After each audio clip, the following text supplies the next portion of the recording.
मंडळी, देशात पुन्हा एकदा एका नव्या आंदोलनाची ठिणगी पडू लागली। मुद्दा आहे E20 पेट्रोलचा, म्हणजेच 20% इथेनॉल मिश्रित पेट्रोलचा।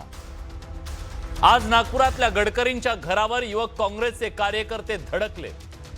तिकडे दिल्लीमध्ये विरोधी पक्ष, काही वाहतूक संघटना आणि सोशल मीडियावर सक्रिय असलेल्या काही गटांनी E20 विरोधात आंदोलनाची हाक दिली आहे। त्यांची मागणी काय? त्यांची मागणी आहे E20 बंद करा का? नाहीये। त्यांची मागणी आहे ग्राहकाला निवडीचा अधिकार द्या। ज्यांना शुद्ध पेट्रोल हवाय किंवा कमी इथेनॉल मिश्रित इंधन वापरायचंय त्याच्यासाठी त्यांना पर्याय द्या। शिवाय जर इथेनॉलमुळे इंधनाचा खर्च कमी होत असेल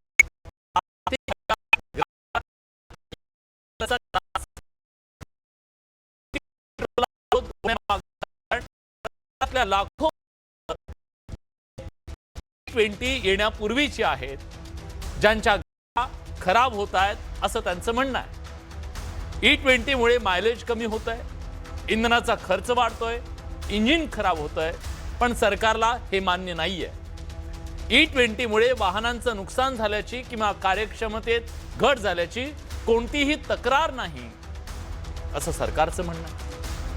सरकार म्हणतंय E20 हे भारताच्या ऊर्जा सुरक्षिततेसाठी अतिशय आवश्यक आहे, कारण त्यामुळे कच्च्या तेलावरचं आपलं अवलंबित्व जे आहे ते कमी होईल, परकीय चलनाची बचत होईल, शिवाय प्रदूषण सुद्धा कमी होईल आणि शेतकऱ्यांचाही सुद्धा त्याचा फायदा होईल।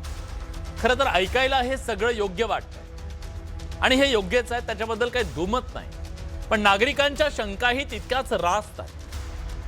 सरकारच्या धोरणामागचा हेतू नक्की चांगला असेल, पण जुन्या वाहनधारकांच्या शंका, त्यांचा संभाव्य खर्च आणि त्यांची अडचण यांनाही तितकंच महत्त्व दिलं गेलं पाहिजे। त्याला साफ दुर्लक्ष असं काही होतच नाही असं म्हणून पुढे जाता येणार नाही। त्याच्यातून रोष वाढत जाईल। आज आंदोलनांची वेळ का आली याचा विचार होणं गरजेचं आहे, कारण कोणतंही धोरण यशस्वी होण्यासाठी केवळ सरकारी अधिसूचना, हे कागद पुरेसे नसतात, लोकांचा विश्वास सुद्धा तितकाच महत्त्वाचा असतो। आज जुन्या वाहनांसाठी योग्य पर्याय उपलब्ध करून देणं गरजेचं आहे। इंधनाच्या किमतीबाबत अधिक पारदर्शकता हवी आहे आणि लोकांच्या शंकांना खुलेपणानं उत्तर हवं आहे, ह्या मागण्या आहेत। जर ते मिळालं तर हा वाद फार काळ टिकणार नाही, आणि जर मिळालं नाही तर लोकांच्या मनातलं संशयाचं हे जे भूत आहे ना, ते कधीच मानगुटीवरून उतरणार नाही, हेही तितकंच खरं आहे।